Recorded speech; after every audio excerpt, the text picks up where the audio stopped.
Факти за Five Nights at Freddy's 1, които вероятно не знаете. Като трябва да уточня, че в това видео ще говорим предимно за историята и всичко извън играта. Няма да говорим как да спеем аниматрониците и такива неща.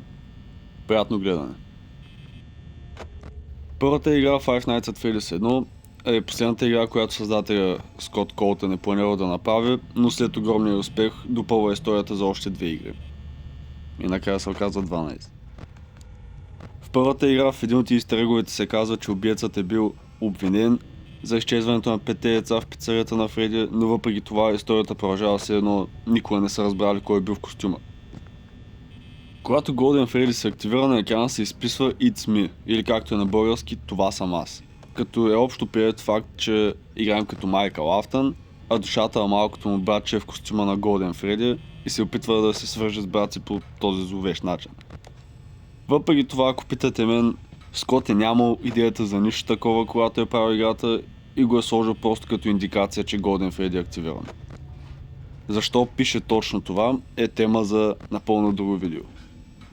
Доста пъти се твърдеше, че феновете и ютубърите са намирали името на The Crying Child или братът на Майкъл, за който говорихме преди малко, като в началото се твърдеше, че е Еван, после Дейв, а после Гарет, както се казваше във филма между другото. И всички тези изброени имена са намерени по начин, по който е ясно, че така се намират имена в тази поредица, чрез The Survival Logbook или нещо такова беше книгата, ще излъжа. Но да, така намерихме името на Елизабет. Въпрос е, че не сме намерили точно как се решава пъзела на 100% за The Crying Child. Знаехте ли, че нямахме идея за името на убиеца в игрите повече от 3 години? Впоследствие, след като излизат книгите, там се казва Уилям Афтън и феновете на играта го приемат, за да не трябва да наричат убиеца Purple Guy, както е било до сега. Бонус факт, понеже сме на темата.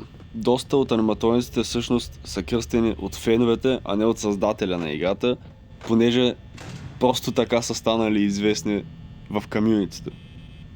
Като добър пример за това са Withered аниматрониците, по мое време ги наричахме Old Fox, Old Freddy и така нататък. Като в къстъм вечерта във втората игра те са просто Freddy, Fox и Чика и така нататък. Без Old, без Withered, без нищо. Просто феновете са решили, че е добър начин да ги разграничаваме един от друг. Въпреки че книгите, филмите и игрите на FNAF обикновено са отделни вселени, Скот много обича да дава насоки на феновете за игрите чрез книгите.